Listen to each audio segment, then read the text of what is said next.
Alléluia. C'est toujours une joie et un privilège que de servir Dieu. Je le bénis parce que ce matin encore, il me donne la force de me tenir devant vous pour partager sa parole. Et j'aimerais commencer en souhaitant mes meilleurs vœux aux personnes que je n'ai pas vues hier. Je vois quelques visages qui n'étaient pas au réveillon hier. Que Dieu vous bénisse, que Dieu bénisse toute l'assemblée, que 2023 soit une année de succès, que le Seigneur vous ouvre son bon trésor, le ciel, et qu'il vous arrose de sa pluie et de sa grâce. Amen. Gloire à notre Dieu. Donc, le thème que je m'en vais développer avec vous ce matin s'intitule « Lève-toi et travaille ». Lève-toi et travaille. Alléluia. Tu as beaucoup prié, c'est bien. Tu as beaucoup jeûné, c'est bien. Tu as beaucoup courabâché, c'est bien. Maintenant, il faut que tu te lèves et que tu travailles pour ta destinée. Alléluia. La vision de l'année, on continue avec en réponse à l'appel de Dieu pour bâtir. Quel que soit le contenu que tu peux mettre au mot bâtir, tu ne peux pas bâtir si tu ne travailles pas. Tu ne peux pas bâtir ta vie, construire ton avenir, ta destinée, si tu ne travailles pas. Tu ne peux pas être un instrument entre les mains du Seigneur pour bâtir son œuvre si tu ne te lèves pas pour travailler. Est-ce que tu peux dire à ton voisin, lève-toi et travaille? Je sais que tu es fatigué, tu as fait le réveillon, mais il faut quand même te lever et continuer à travailler. Amen. Lève-toi et travaille. Quand on lit le livre de la Genèse nous parle de la création. Et la Bible dit que quand Dieu a créé l'homme, il l'a créé à son image et selon sa ressemblance, afin qu'il domine. Donc le mandat de la domination était rattaché à l'homme depuis la création. L'homme devait dominer. Il ne devait pas dominer sur ses semblables, mais il devait dominer sur la création, sur les poissons de la mer, sur les oiseaux du ciel, sur tous les reptiles qui rampent sur la terre. La pensée de Dieu en créant l'homme était donc la pensée de la domination. Et même après la chute de l'homme, lorsque la rédemption a eu lieu au travers du sacrifice de la croix, cette pensée n'a pas changé. Parce que Dieu ne peut pas t'avoir sorti du monde pour que tu en deviennes la risée. Dieu ne peut pas t'avoir arraché du monde pour ensuite te livrer à un spectacle ahurissant vis-à-vis du monde. Non. Si Dieu t'a arraché du monde, si Dieu t'a appelé à lui, c'est pour que tu puisses être le témoignage de la puissance de Dieu pour le monde, pour l'environnement dans lequel il t'a placé. Est-ce que je parle à quelqu'un? Donc je suis en train de dire que Dieu a créé l'homme pour dominer. Mais maintenant, regardez la pensée ou encore l'intelligence et la sagesse au travers de laquelle la domination était possible sur la terre. Par quel moyen Dieu a voulu que l'homme puisse dominer? On va ouvrir nos Bibles dans le livre de Genèse, chapitre 2, le verset 15. Genèse chapitre 2, le verset 15. Dans ta Bible, Genèse, c'est avant quel livre? Avant la table de matière. Genèse chapitre 2, le verset 15, je vais lire. La Bible dit, l'Éternel Dieu prit l'homme et le plaçait dans le jardin d'Éden pour le cultiver et pour le garder. Pour le cultiver et pour le garder. Pour faire quoi? Dis avec moi, pour le cultiver et pour le garder.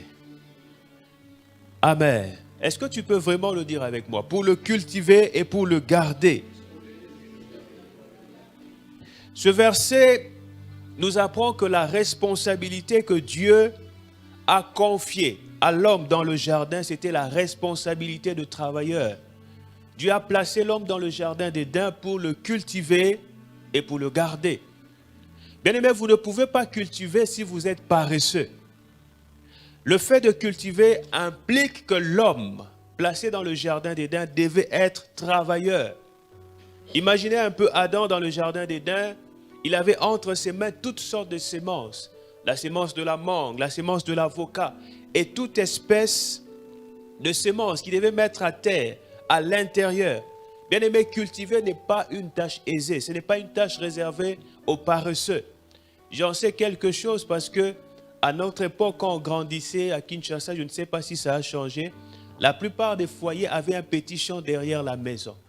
On plantait, on cultivait des légumes. Et ce n'est pas très simple pour planter.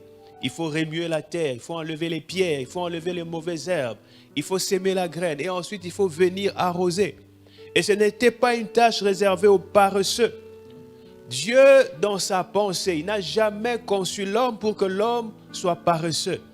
Et j'aimerais te dire ce matin que la paresse est une malédiction rattachée à ta vie. Toute personne paresseuse, il croupit sous la puissance de la malédiction. Et si c'est ton partage, je déclare ce matin que ce joug est brisé dans le nom de Jésus. Bien-aimé, ta destinée, la destinée de tout homme ne peut se révéler, ne peut se réaliser qu'au travers ton habileté, ta capacité à travailler. Et non sur ta capacité à recevoir des prophéties. Recevoir les prophéties, c'est un début. Mais si tu ne travailles pas à l'accomplissement des paroles que tu as reçues, ça n'arrivera pas. Est-ce que je parle à quelqu'un ce matin? Est-ce que je parle à quelqu'un ce matin? Bien-aimé, il est impossible d'entrer dans la dimension jouissive et accomplir du plan de Dieu pour ta vie si tu n'aimes pas le travail. Il n'y a que le travail qui va développer ton potentiel. Il n'y a que le travail qui va t'introduire dans la dimension du plan de Dieu où tu vas commencer à jouir de ses promesses. Telle est ta portion dans le nom de Jésus. Il n'y a que le travail qui te permettra d'y arriver.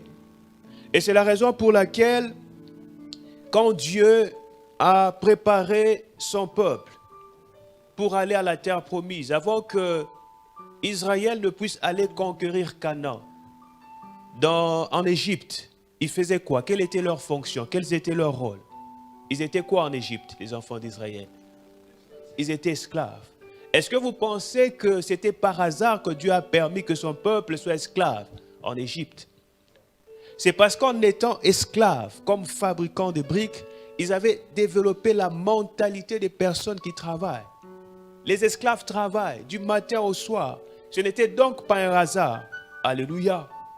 Mais aujourd'hui, les enfants de Dieu veulent que les choses soient faciles. Qu'on leur donne tout sur un plateau d'or, un plateau d'argent. Ils veulent que le pasteur déclare une parole sur leur vie et ils rentrent chez eux sous le lit et ils trouvent une grosse mallette avec plusieurs millions de dirhams. Bien-aimé, ce n'est pas comme ça que ça marche. Dis à ton voisin, ce n'est pas comme ça que ça marche.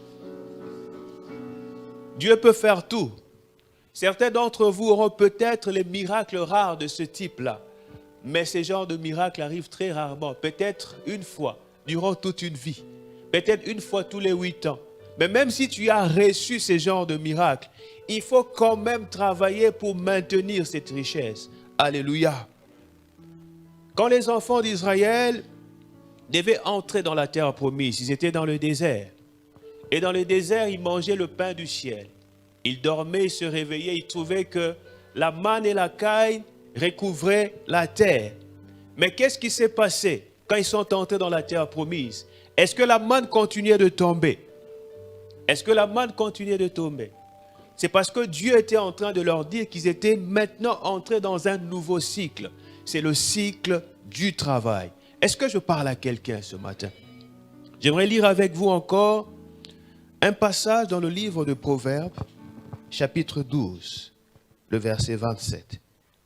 Est-ce que tu peux dire à ton voisin, lève-toi et travaille?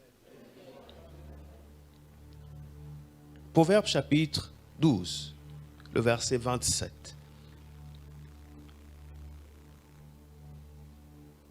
La Bible dit ceci. Le paresseux ne rôtit pas son gibier. Il a quand même son gibier, mais comme il est paresseux, il ne le rôtit pas. Mais le précieux trésor d'un homme, c'est quoi? C'est l'activité. Alléluia. Le précieux trésor de l'homme, c'est l'activité. Quand on dit le précieux trésor de l'homme ici, il ne s'agit pas de l'homme genre masculin. Il ne s'agit pas du garçon, il s'agit de l'humain. Il s'agit de l'homme et de la femme. Parce que beaucoup de femmes, même dans notre génération, ils pensent que le bonheur dans la vie, c'est de rencontrer un homme qui a déjà tout. Un homme qui a déjà réussi. Un homme qui a déjà tout ce qu'il faut. Alléluia. Chères sœurs, je vous invite à lire Proverbes chapitre 31 à partir du verset 10. On vous parle de la femme vertueuse. C'est une femme travailleuse. Qui se rappelle, je vous invite encore à réécouter l'une des enseignements du pasteur Lydie. C'était une lettre à mon fils. Qui se rappelle de ça? Vous verrez que partout où la Bible parle de la femme vertueuse, c'est une femme qui travaille. Alléluia. Et je neutralise tout esprit de paresse sur la vie de nos jeunes sœurs dans le nom de Jésus. Alléluia. Bien-aimé, mettre le rouge à lèvres et se faire belle pour trouver un mari, ce n'est pas le travail. Alléluia. Est-ce que je parle à quelqu'un? Quand Dieu, je vois les sœurs me regarder, c'est la parole de Dieu. Mais quand Dieu établit le travail, il le fait pour que ça soit fait dans certaines règles. Il le fait pour que ça soit fait dans certains principes. Il dit à Adam, je te mets dans le jardin d'Éden pour que tu le cultives et que tu le gardes. Je ne te mets pas dans le jardin uniquement pour le cultiver, mais tu as aussi la responsabilité de le garder dans son état de pureté, de le garder dans son état d'ordre, de le garder dans son état de droiture, d'intégrité, que tu gardes le jardin d'Éden. Et que dans ce jardin d'Éden, on ne retrouve pas les principes qui sont contraires à ce que moi, Dieu, j'ai préétabli. C'est pourquoi Dieu a mis des restrictions à Adam dans les jardins d'Éden. Il lui a dit, tu pourras manger de tous les arbres du fruit du jardin, mais tu ne mangeras pas à l'arbre de la connaissance du bien et du mal. Qu'est-ce que Dieu fait? Il impose les principes de travail selon lui. Il impose les règles de travail selon lui. Est-ce que je parle à quelqu'un? Tu dois travailler, oui, mais en respectant les prérequis de Dieu, dans certaines disciplines, dans un certain ordre, en préservant certaines valeurs, en préservant certaines vertus. Quelqu'un me dira par exemple que la prostituée même travaille. Oui, c'est vrai, ce n'est pas faux. Elle travaille, mais elle ne travaille pas selon les principes de Dieu. Donc il faut faire très attention. Je peux être en activité, mais contre les principes de Dieu. Quand Dieu parle de travail, il veut que ces principes, il veut que ces valeurs, il veut que ces principes se retrouvent dans ton activité. On ne peut pas faire ce à quoi Dieu nous a appelés en y associant les méthodes de Satan. Certains travaillent avec les méthodes de l'enfer. Alléluia. Il faut s'en séparer. Est-ce que tu peux dire à ton voisin, il faut s'en séparer? Il faut s'en séparer. Dis-le à ton voisin. Parce qu'un jour, Dieu jugera ton travail. Et ton travail ne tiendra pas. Ton travail ne parlera pas en ta faveur dans l'éternité si tu ne travailles pas selon les principes de Dieu. Si tu travailles selon le principe de l'enfer, la corruption, le mensonge, le vol, la tricherie, les haines, les rivalités, les coups bas, les pots de banane, l'insoumission, la rébellion, de telles choses ne doivent pas être vues dans ta manière de travailler. Est-ce que je parle à quelqu'un ce matin? Dieu aime le travail, mais il n'aime pas les paresseux. Est-ce que tu peux dire à ton voisin, Dieu aime le travail, mais il n'aime pas la paresse? Dis aussi à l'autre voisin, Dieu aime le travail.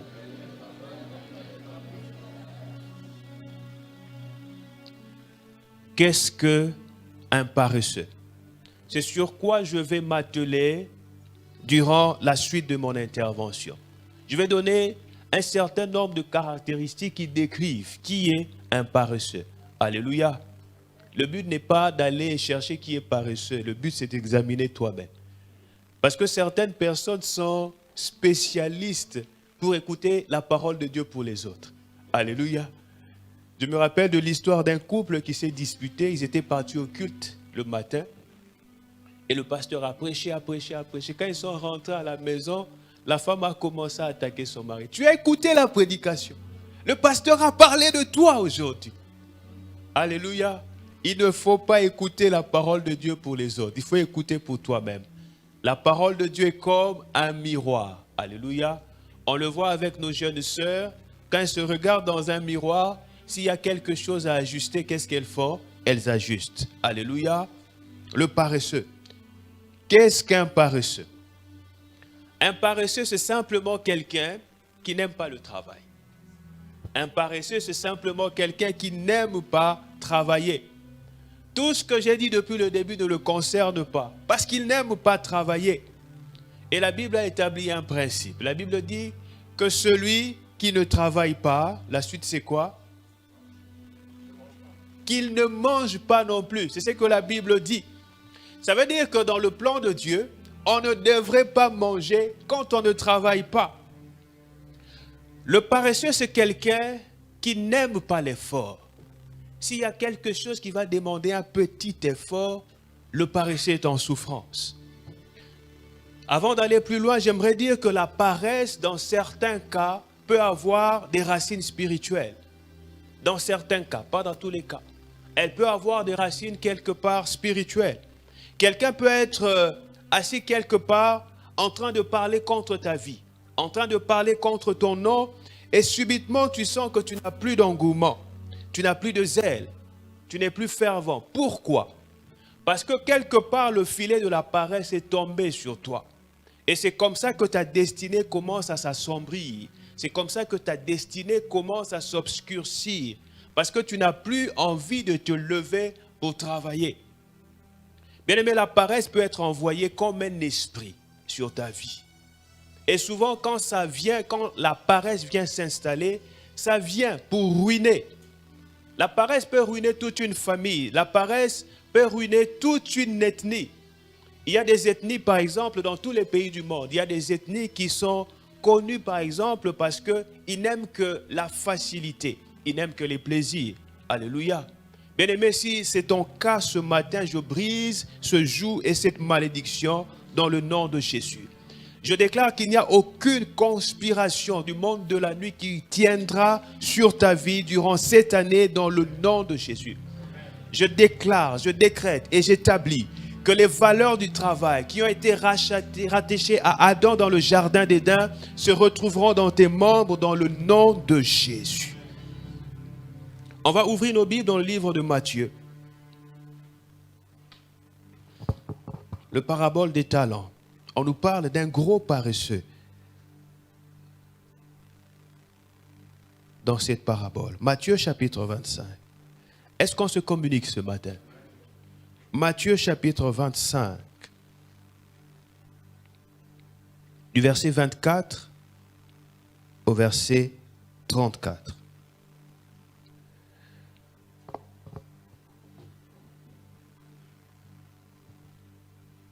Celui qui n'avait reçu qu'un talent s'approcha ensuite et il dit, Seigneur, je savais que tu es un homme dur, qui moissonne où tu n'as pas semé, et qui amasse où tu n'as pas vanné. J'ai eu peur. Et je suis allé cacher ton talent dans la terre. Voici, prends ce qui est à toi. Son maître lui répondit, serviteur méchant et paresseux, tu savais que je moissonne où je n'ai pas semé et que j'amasse où je n'ai pas vanné. Il te fallait donc remettre mon argent au banquier. Et à mon retour, j'aurai retiré ce qui est à moi avec un intérêt. Ôtez-lui donc le talent et donnez-le à celui qui a les 10 talents. Car on donnera à celui qui a et il sera dans l'abondance. Mais à celui qui n'a pas, on ôtera même ce qu'il a. Et le serviteur inutile, jetez-le dans les ténèbres du dehors, où il y aura des pleurs et des grincements de dents. Lorsque le Fils de l'homme viendra dans sa gloire avec tous les anges, il s'assiera sur le trône de sa gloire. Toutes les nations seront assemblées devant lui. Il séparera les uns d'avec les autres, comme les bergers séparent les brebis d'avec le bouc. Verset 33. Et il mettra les brebis à sa droite et les boucs à sa gauche. Alors le roi dira à ceux qui seront à sa droite, venez, vous qui êtes bénis de mon Père, prenez possession du royaume qui vous a été préparé dès la fondation du monde. Le passage que je viens de nous lire nous parle du parabole de talents que vous connaissez tous. Vous connaissez cette parabole. Et dans ce parabole-là, chacun avait reçu un certain nombre de talents et ils étaient devant le maître pour rendre de compte. Le maître a félicité celui qui avait reçu les 5 talents. Ensuite, celui qui avait reçu 2 talents aussi fut félicité. Et dans ce contexte, le talent représente de l'argent. D'ailleurs, si vous lisez le verset dans la version Parole de vie ou bien dans la version Semeur, on donne un peu l'équivalent en argent en comparant ça au lingot d'or. Donc les talents dans ce contexte représentaient de l'argent. Mais celui qui avait un talent n'a pas été félicité. Souvent, quand on regarde, on dit qu'il n'avait reçu qu'un talent. Bien aimé, un talent représentait l'équivalent d'une année de salaire. Il avait quand même reçu beaucoup d'argent. Mais son problème, c'est ce que le maître avait dit. C'était un serviteur méchant et paresseux. Alléluia. Est-ce que je parle à quelqu'un? Bien aimé, il est impossible d'être paresseux et espérer avoir accès au ciel. C'est impossible. Les paresseux n'hériteront pas le ciel. Parce que dans le passage que nous venons de lire, la Bible est claire. Ce serviteur paresseux a été jeté dans les ténèbres du dehors, là où il y a les pleurs et les grincements de dents. Le royaume de cieux n'est pas un refuge pour les personnes qui ont décidé de museler leur potentiel et leur talent en s'asseyant sur le lit de la paresse. Est-ce que je parle à quelqu'un ce matin? L'une des caractéristiques qui prouve qu'on a réellement rencontré le Seigneur, ce n'est pas parce qu'on parle en langue beaucoup, non. C'est parce qu'on a à l'intérieur de nous la dynamique de travail. C'est parce qu'on aime travailler. Amen. Donne-moi un bon amen. Amen. Le paresseux. Le paresseux, c'est quelqu'un qui aime la facilité. Il aime tout avoir gratuitement et sans effort. Est-ce qu'on se communique ce matin? Je vais faire un test. Si je dis par exemple, je déclare sur ta vie que tu auras accès aux bénédictions sans transpirer, qu'est-ce que tu réponds? Ah, qu'est-ce que tu réponds? Il y a certains qui ont peur de répondre. Même si tu ne le dis pas au travers de ta bouche, mais dans ton cœur, tu as quand même dit Amen. Alléluia. Mais attention, ce n'est pas parce que j'ai dit que tu ne vas pas transpirer que ça veut dire que tu n'auras rien à faire. Non. Le sang transpiré en question ne veut pas dire que tu ne vas pas travailler. La grâce de Dieu sur ta vie ne va pas te dispenser de travail. L'apôtre Paul parlait de la grâce dans un verset. Il dit que la grâce de Dieu était sur lui. Je paraphrase, mais il précise dans le même verset qu'il a travaillé plus que tout le monde. Alléluia. Tu dois travailler même s'il y a la grâce de Dieu sur ta vie. Mais à la différence des autres, ça veut dire quoi? Quand tu travailles et que tu as la grâce de Dieu, ça veut dire que la grâce de Dieu va arroser et bénir les fruits de ton travail. Tu vas faire le même niveau de travail que les autres, mais tes résultats seront supérieurs à cause de la grâce de Dieu. Mais tu dois quand même travailler. Alléluia. Est-ce que le premier Adam a travaillé ou pas? Quand il a commencé à travailler, c'était avant le péché ou après? Alléluia. On a lu ensemble, quand Dieu a créé l'homme, c'était pourquoi? Pour le cultiver. Est-ce qu'il y avait déjà le péché? Alléluia. C'était avant le péché. Donc si Adam devait travailler avant le péché, ça veut dire que le travail en lui-même n'est pas une malédiction. Est-ce que quelqu'un me comprend? Ce n'est pas une malédiction. Donc mon ami, il faut aimer le travail. Dis à ton voisin, il faut aimer le travail. Bon, comme ce voisin te boude, parle à l'autre voisin. Voisin, il faut aimer le travail. Est-ce qu'on me comprend ce matin? Une autre caractéristique du paresseux, c'est que le paresseux n'aime pas rendre des comptes. Quand tu appelles le paresseux pour lui demander de compte sur la tâche que tu lui as confiée, ça devient palabre. Pourquoi? Parce qu'il sait que sa productivité n'a pas été bonne. Donc pour camoufler ça, il s'énerve. Ça, c'est le caractéristique du paresseux. Alléluia. Bien-aimé, si tu veux être productif, il faut travailler avec la mentalité d'un intendant. Même si ce pourquoi tu travailles t'appartient, il faut travailler avec la mentalité d'un intendant.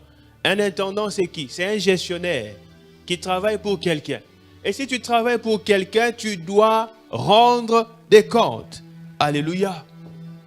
Une autre caractéristique de paresseux, c'est que le paresseux sont toujours en retard. Toujours. Ils ont toujours un problème avec la gestion du temps. Vous avez rendez-vous à 11 heures.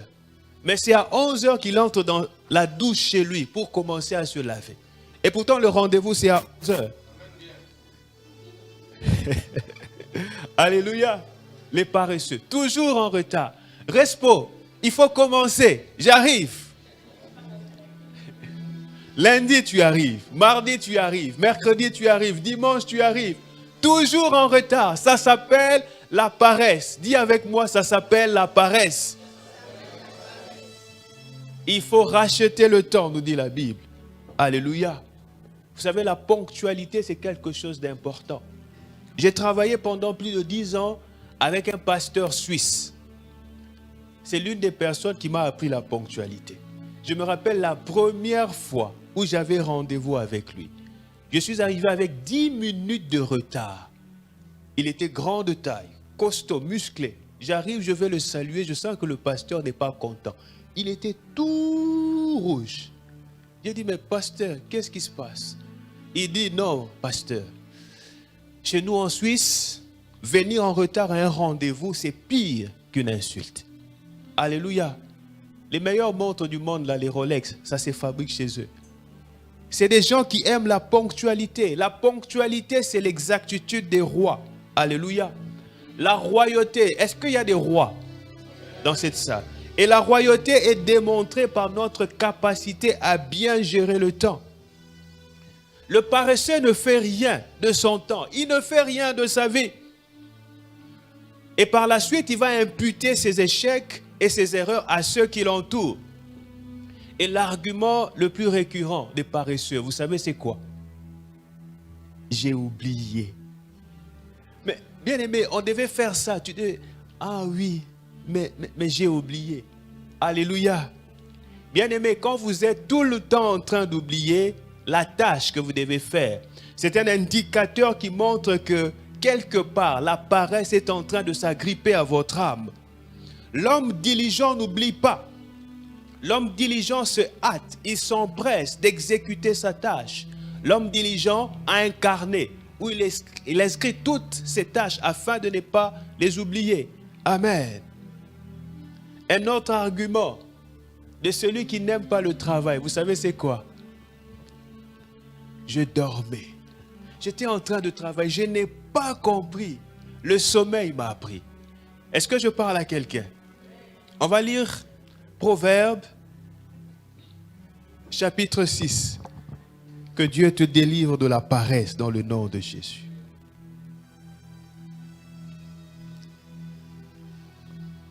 Proverbe, c'est l'Ancien ou le Nouveau Testament? J'entends quelqu'un dire le Nouveau. C'est l'Ancien ou le Nouveau? L'Ancien. Proverbe, chapitre 6. Du verset 9 à 11.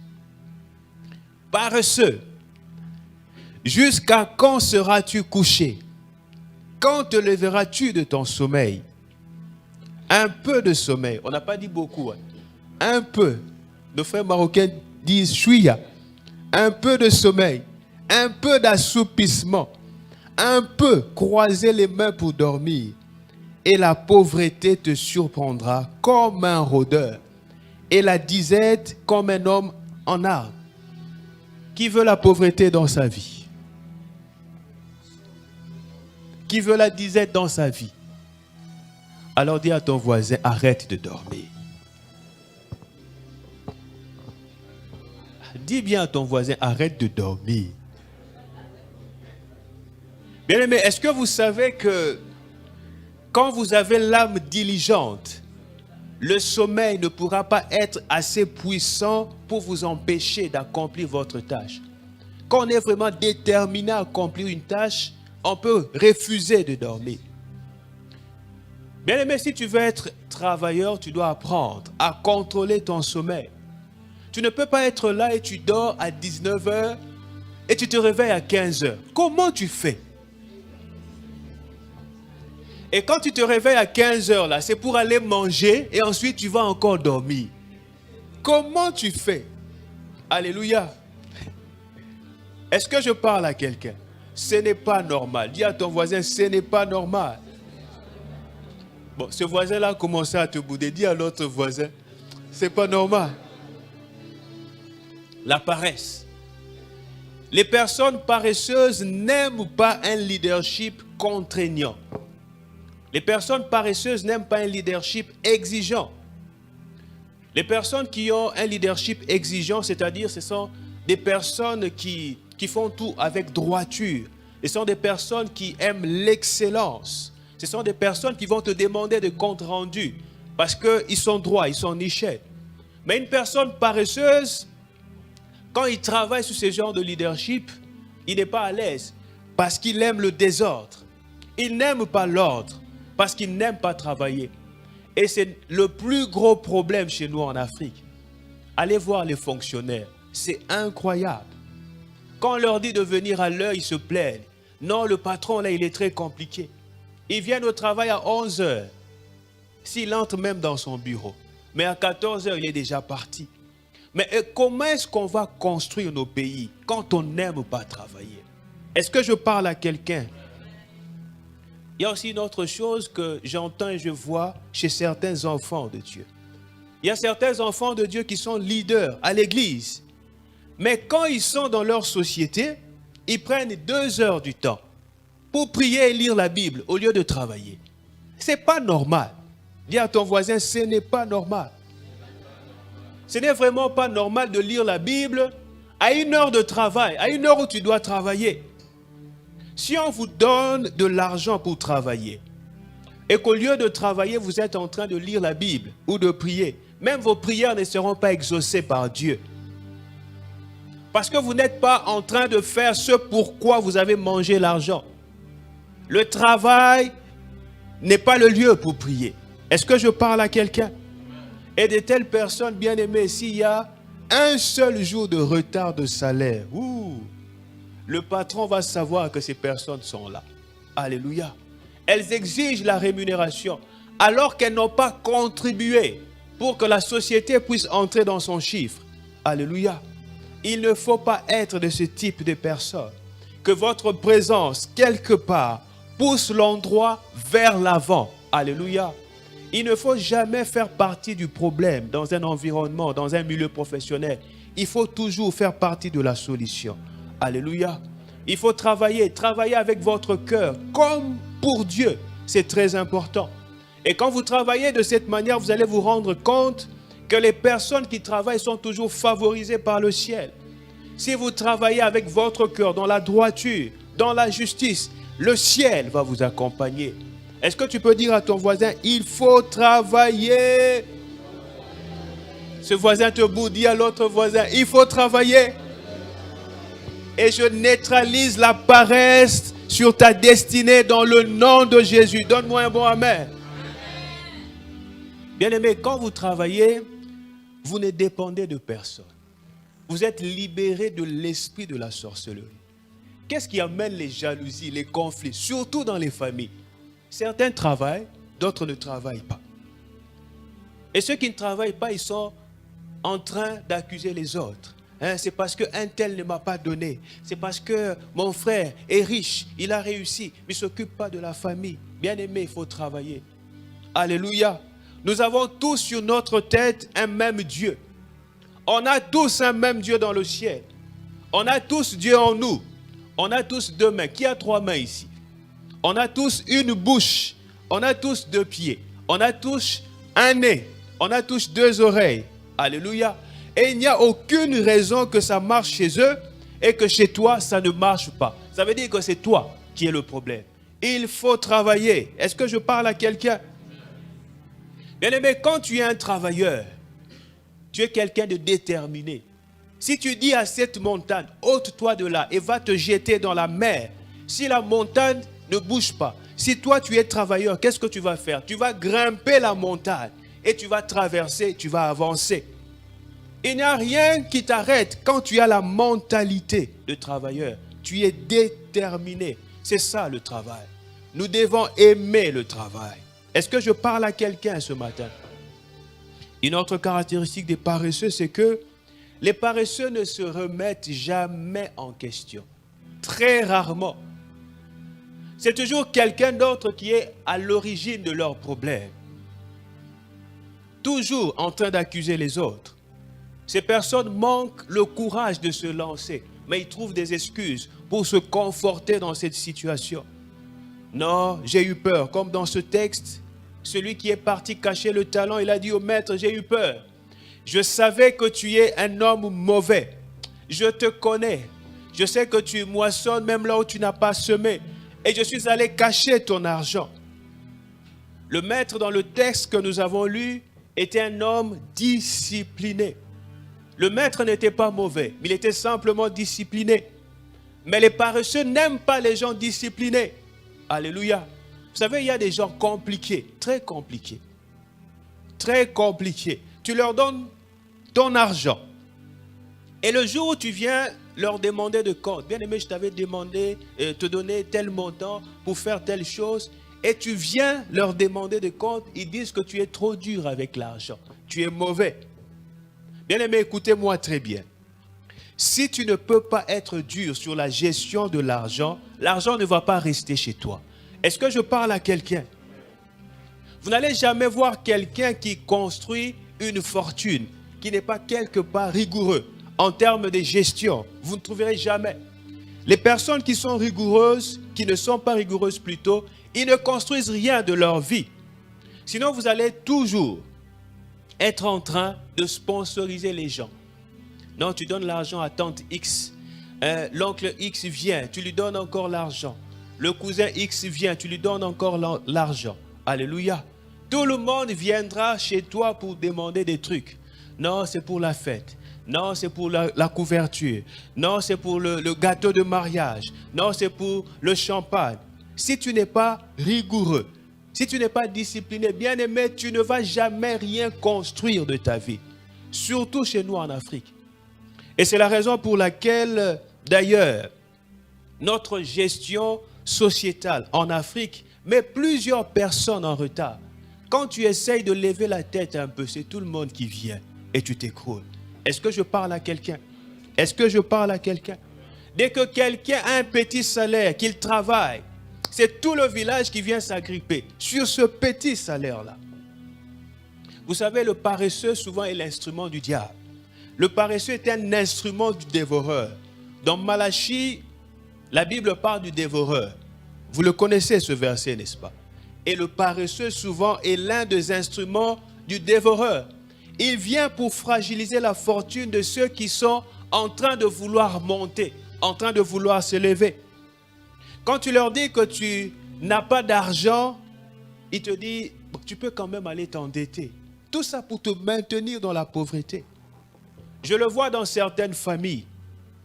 Celui qui travaille ne doit pas simplement scolariser ses enfants. Il doit scolariser les enfants de ses tantes, de ses oncles, des fois même de tous les villages, de ses voisins. Parce que toi, tu as un peu, tu dois scolariser tout le monde. Et vous voyez des gens qui ont des salaires importants, mais qui vivent sous le poids des dettes. Pourquoi? À cause du dévoreur. Alléluia. Est-ce que je parle à quelqu'un? Comment est-ce que le dévoreur frappe? Des fois, c'est au travers des personnes qui sont paresseuses autour de nous. La Bible dit que celui qui ne travaille pas ne mange pas non plus. Alléluia. Et si vous regardez même dans la Bible, dans les Actes des Apôtres, l'Église prenait soin des veuves. Mais il y avait des critères pour qu'une veuve soit éligible à l'aide de l'Église. Il fallait que la veuve soit âgée, qu'elle soit vieille. Pourquoi? Parce que les jeunes veuves devaient sortir pour travailler. Alléluia. Le paresseux.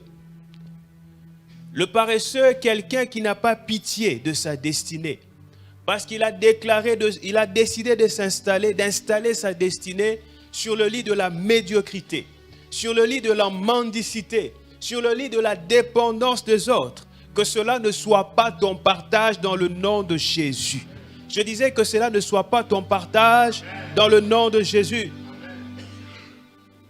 Et l'une des caractéristiques des personnes paresseuses, je finirai peut-être par là. Bien aimé, vous allez vous rendre compte que les personnes paresseuses ne sont jamais satisfaites. Ils viennent te voir pour te demander quelque chose. Il te restait peut-être le dernier 200 dirhams pour gérer le mois en attendant de recevoir ton salaire ou bien un West. Tu te dis, bon, je vais quand même me sacrifier. Je donne les 200 dirhams à mon frère, il va se débrouiller ou à ma soeur. Mais quand il sort, il va te calomnier. J'étais parti voir le frère X. Il m'a donné seulement 200 dirhams. Seulement 200 dirhams. Si tu lui donnes 1000 dirhams, il dira, il m'a donné seulement 1000 dirhams. Alléluia. C'est ce que font les paresseux. Bien-aimés, vous devez avoir une âme remplie de gratitude. Si quelqu'un t'a même donné 5 dirhams, il faut rendre grâce à Dieu pour ce qu'il t'a donné. Parce que personne ne te doit rien sur la terre des hommes. Est-ce que je parle à quelqu'un? Personne ne te doit rien. Et d'ailleurs, si tu es fâché pour ce qu'on t'a donné, toi vas donner plus que ça. Est-ce que je parle à quelqu'un? Si tu n'es pas content parce qu'on t'a donné 200 dirhams, toi fâche-toi et va donner 1000 dirhams. Et sois heureux. Est-ce que la Bible dit qu'il y a plus de bonheur à recevoir? Il y a plus de bonheur dans quoi? Il y a plus de bonheur à donner. Alléluia. Il y a plus de bonheur à donner qu'à recevoir. Quand tu apprends à donner, tu seras heureux. Il y a plus de joie à donner qu'à recevoir. Donc arrête de dire que mon oncle, mon cousin ne m'a pas fait ci, mon ami ne m'a pas fait ça. Toi, va donner, ça va régler le problème. Alléluia. Est-ce que je parle à quelqu'un ce matin? Est-ce que je parle à quelqu'un ce matin? Il faut construire le réflexe des personnes d'intégrité dans le travail et il faut le construire tous les jours de sa vie. Alléluia. Il y a aussi une autre chose que aiment faire les paresseux. Bien aimé, quand ils t'empruntent l'argent, oh là là, au moment de remettre, si tu viens demander, il n'y a pas d'amour dans cette église. Ce n'est pas le manque d'amour. Ce que tu fais, ça s'appelle la sorcellerie. C'est de la paresse. Dis à ton voisin, ce n'est pas normal. Alléluia. Certains se permettent même de prier. Dieu, je prie pour qu'il oublie la dette qu'il m'a donnée. C'est de la sorcellerie, c'est du vol. Alléluia. Au lieu de prier de cette manière, il faut dire, Dieu, donne-moi la capacité, l'opportunité de travailler afin de me permettre de rembourser mes dettes. Alléluia. Est-ce que quelqu'un m'a compris ce matin? C'est ce que Dieu m'avait mis à cœur pour vous ce matin. Que Dieu bénisse ta vie. Que Dieu bénisse ton âme. Lève-toi et travaille. Amen.